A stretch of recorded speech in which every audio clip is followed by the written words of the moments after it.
नमस्कार। निफ्टी 50 के इस बेहतरीन तकनीकी विश्लेषण में सभी का स्वागत है। कभी कभी तकनीकी चार्ट्स किसी भूल भुलैया से कम नहीं लगते हैं ना, खास तौर पर तब जब अलग अलग टाइम फ्रेम बिल्कुल अलग कहानी बता रहे हों। आज 4 मई 2026 के निफ्टी 50 इंडेक्स के चार्ट्स के एक बेहद दिलचस्प सेट को डिकोड किया जाएगा।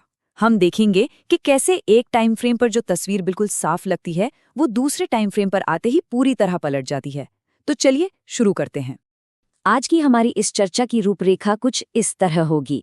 सबसे पहले एक बहुत ही जरूरी ट्रेडिंग डिस्क्लेमर, उसके बाद मैक्रो ट्रेंड की मैपिंग, फिर प्रमुख लेवल्स को डिकोड किया जाएगा, उसके बाद आएगा माइक्रो टाइम फ्रेम का बड़ा ट्विस्ट और आखिर में इन मिश्रित सिग्नल्स को समझने की कोशिश की जाएगी।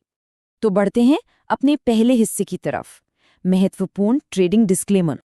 अब किसी भी वित्तीय डेटा का विश्लेषण शुरू करने से पहले एक एब्सोल्यूट ग्राउंड रूल होता है। तकनीकी विश्लेषण दोस्तों संभावनाओं का खेल है, किसी गारंटी का नहीं। यहाँ हमारे सोर्स मटेरियल से लिया गया ओरिजिनल हिंदी डिस्क्लेमर मौजूद है। ये साफ शब्दों में लिखा टेक्स्ट इस बात का सबूत है कि मार्केट में कोई भी कदम उठाने से पहले सतर्कता कितनी जरूरी है। इसे यहाँ रखना इसलिए जरूरी था ताकि इस विश्लेषण का निष्पक्ष और पूरी तरह से एजुकेशनल नेचर बिल्कुल स्पष्ट रहे। इन पॉइंट्स का सीधा सा मतलब बस यही है कि यहाँ जो भी डेटा या चार्ट्स डिकोड किए जा रहे हैं वो सिर्फ सीखने और सिखाने के मकसद से हैं। ये कोई वित्तीय या निवेश सलाह बिल्कुल नहीं है। हम सेबी पंजीकृत सलाहकार नहीं है। बाजार में उतरने से पहले अपनी खुद की रिसर्च करना और सर्टिफाइड सलाहकारों से बात करना हमेशा सबसे बढ़िया होता है। चलिए अब बिना देरी किए चार्ट्स की दुनिया में चलते हैं। अब आते हैं दूसरे हिस्से पर, मैक्रो ट्रेंड्स की मैपिंग। ओके, तो अब इसमें डाइव करते हैं। हमेशा शुरुआत एक बड़ी तस्वीर से होती है, राइट? मैक्रो ट्रेंड एक कंपास की तरह काम करता है। यहाँ 3 घंटे का निफ्टी 50 चार्ट है। ध्यान दीजिए इस लाल रंग के बॉक्स पर, जहां बेयर्स एक्टिव बिल्कुल साफ चमक रहा है। बड़े टाइम फ्रेम पर देखने से पता चलता है कि इंडेक्स पर सेलिंग प्रेशर कितना ज्यादा है। ये बड़ी बड़ी लाल कैंडलस्टिक्स साफ चिल्ला कर कह रही हैं कि इस बड़े पैमाने पर भालू यानी गिरावट की उम्मीद करने वाले पूरी तरह से हावी हैं। अच्छा, अब इस चार्ट के दाईं तरफ जो मैट्रिक्स है उस पर एक नजर डालते हैं। इसे ADX मैट्रिक्स और ट्रेंड इंडिकेटर्स कहते हैं। मूल रूप से ये एक ग्रिड फॉर्मेट में तकनीकी उपकरणों का सेट है जो ये मापता है कि अलग अलग टाइम फ्रेम में बाजार की गति कितनी मजबूत है और किस दिशा में जा रही है। एक ही जगह पर काफी सारा डेटा मिल जाता है। लेकिन असली मजेदार बात तो अब शुरू होती है। इस डेटा में एक जबरदस्त विरोधाभास है। अगर मंथली या मासिक ट्रेंड को देखें तो वो एकदम से स्ट्रॉन्ग बेरिश दिखा रहा है, मतलब एक लंबा और तगड़ा डाउन ट्रेंड। लेकिन रुकिए, जैसे ही साप्ताहिक, दैनिक या फिर लाइव ट्रेंड पर आते हैं तो वहां क्या लिखा है? अनक्लियर। बिल्कुल सही सुना, अस्पष्ट। ये एक बहुत बड़ा सुराग है। मैक्रो लेवल पर भारी दबाव है, पर इस वक्त वर्तमान क्षण में बाजार बिल्कुल असमंजस की स्थिति में है। तीसरा हिस्सा, प्रमुख लेवल्स को डिकोड करना। इस अस्पष्ट स्थिति को बेहतर ढंग से समझने के लिए हमें उन विशिष्ट पॉइंट्स पर फोकस करना होगा जहां ये टकराव हो रहा है। इस 3 घंटे के चार्ट पर कुछ बहुत ही खास फाइबोनाची लेवल्स प्लॉट किए गए हैं। ये लेवल्स बाजार के लिए एक अदृश्य फर्श और छत की तरह होते हैं। ऊपरी लेवल है 24,219, बीच का यानी मध्य लेवल है 23,980 और सबसे नीचे निचला लेवल है 23,740। पूरा का पूरा खेल इन्हीं लेवल्स के आगे पीछे चल रहा है। चलिए थोड़ा और जूम इन करते हैं। 3 घंटे से उतरकर अब हम आ गए हैं 1 घंटे के निफ्टी 50 चार्ट पर, और गैस कीजिए क्या तस्वीर वैसी ही है।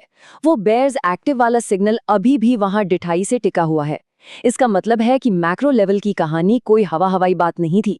एक कदम नीचे आने पर भी बिकवाली का रुझान पूरी तरह से बरकरार है।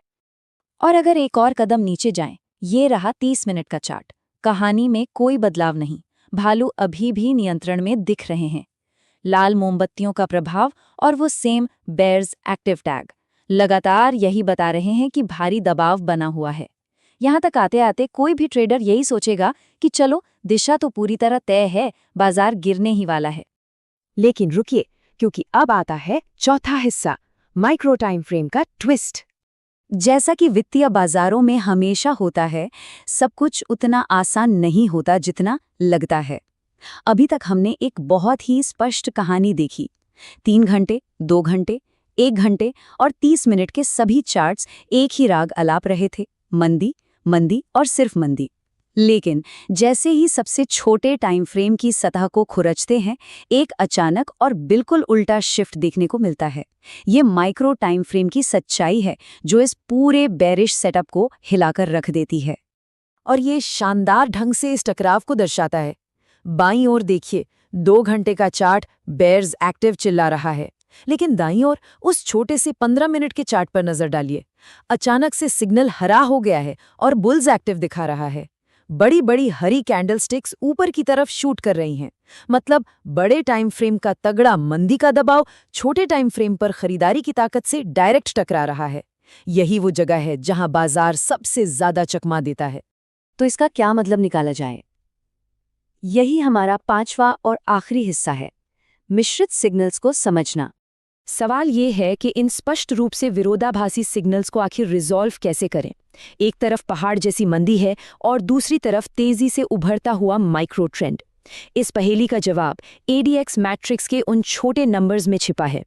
अगर चार्ट्स पर एडीएक्स के लाइव मूल्यों पर ध्यान दें तो वे 15.47 और 24.98 के बीच झूल रहे हैं।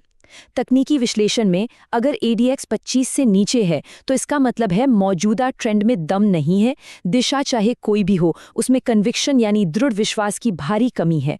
और इसी कमजोरी की वजह से बाजार में ये अनिर्णय और दोनों तरफ की खींचतान पैदा होती है। और यही वजह है कि जब इस सारे डेटा को एक साथ रखा जाता है, मैक्रो लेवल के भालू और माइक्रो लेवल के बैल, तो सिस्टम का फाइनल निष्कर्ष बहुत ही ईमानदार होता है।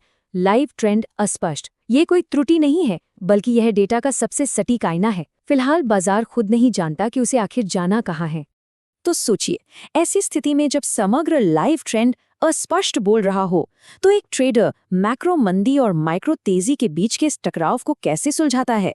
क्या वो बड़े चार्ट की सुनेगा, छोटे चार्ट की, या फिर एक स्पष्ट दिशा तय होने तक शांति से बाहर बैठना ही सबसे स्मार्ट मूव होगा? ये विश्लेषण हमें दिखाता है कि सिर्फ एक नजरिए के भरोसे बैठना कितना खतरनाक हो सकता है।